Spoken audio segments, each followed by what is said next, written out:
So I have limited time. I'll start with two streams of design that we've been exploring for years now, 20 years of practice, and we've been doing government projects, private projects, everything.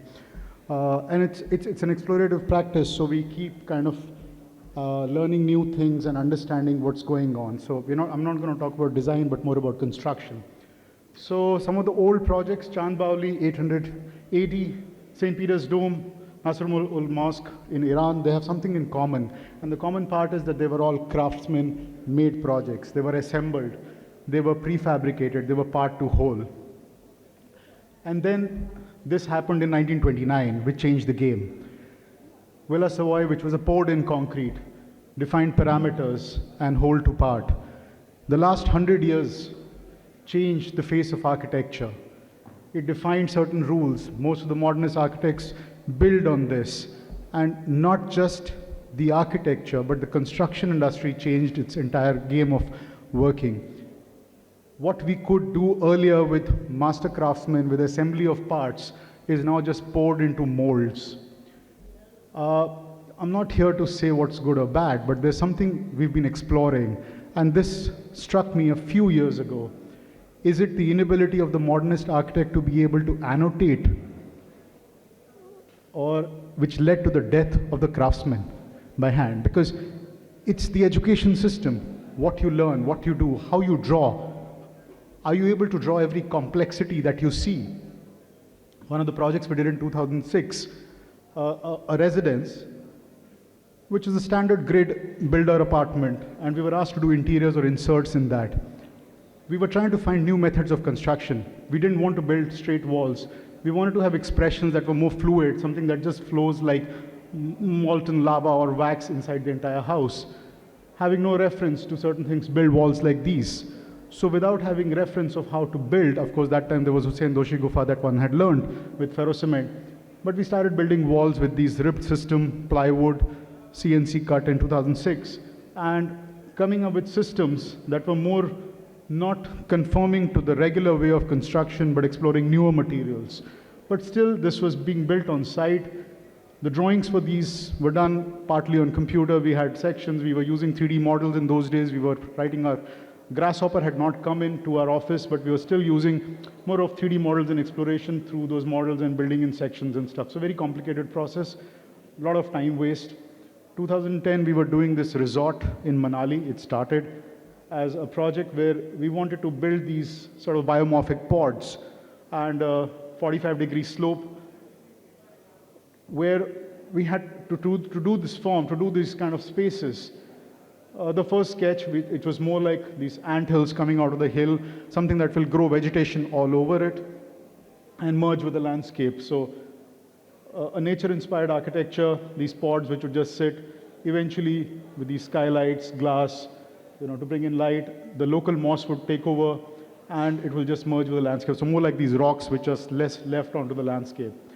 To construct something like this in Manali, to construct where you can only build 6 months to 7 months in a year because it snows in that area, it becomes cold, you can't work with steel, retaining walls, standard method of architecture. We got prefabricated frames in steel from Delhi. This is the first time we realized the power of prefabrication, where we could build in factory, we could build off-site, we could get the precision, we could get these members which would connect each other, and we still did ferrocement on site. So we started gaining control onto the design methodology, on construction, but still a lot of control was on the site itself, onto poured concrete. And more we kept doing this, more and more it kept us taking us away from poured concrete, or something that could be just molded, because there's no control there. Eventually it turned out like this. After years of hard work, after years of patience, we got these spaces done, but there was something missing. Then we won a competition in Goa to do National Institute of Water Sports. Inspired architecture from a roof, which was more like a wave, completely like a fluid form. Each member is different. The construction of this roof was highly complex. More than 20,000 steel members coming and connecting together. Doing fabrication drawings for something like this. Water analysis, wind analysis in a government L1 tender, where we had to write our own specifications and convince the government to build something like this. The contractor who had not quoted for cranes or any mechanical methods, the whole thing had to be built by hand. We subdivided the entire roof into smaller modules, and inspired from Mahabharat's story of Bhishma lying on the row of arrows, we used waste reinforcements on the site to get our XYZ coordinates. We built smaller modules which were like that and assembled by hand, taken up using scaffoldings, shutterings, and the entire roof was fabricated with a tolerance level of plus minus 5 mm. This was an aerial shot we took 2 years ago, just before COVID, but the entire roof assembly was done in a government project.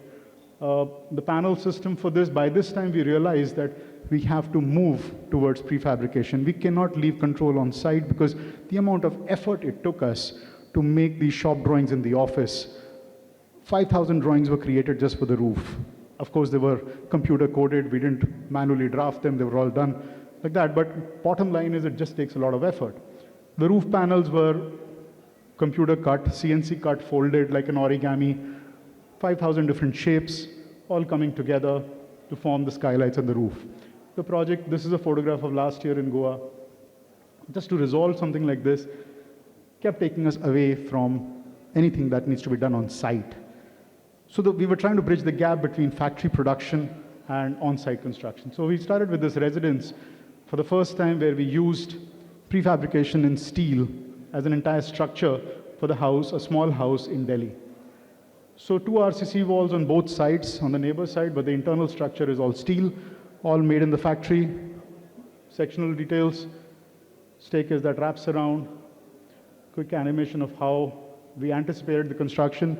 It helped us understand we could speeden up the process, we could have a better control, we could have better control in construction and design, and something that starts off with a small project helped us understand that in order to shift from the conventional method where you just draw a line and you have to find ways to build it, here you need to understand how to draw the line in the first place, because doing a factory production is a totally different ball game.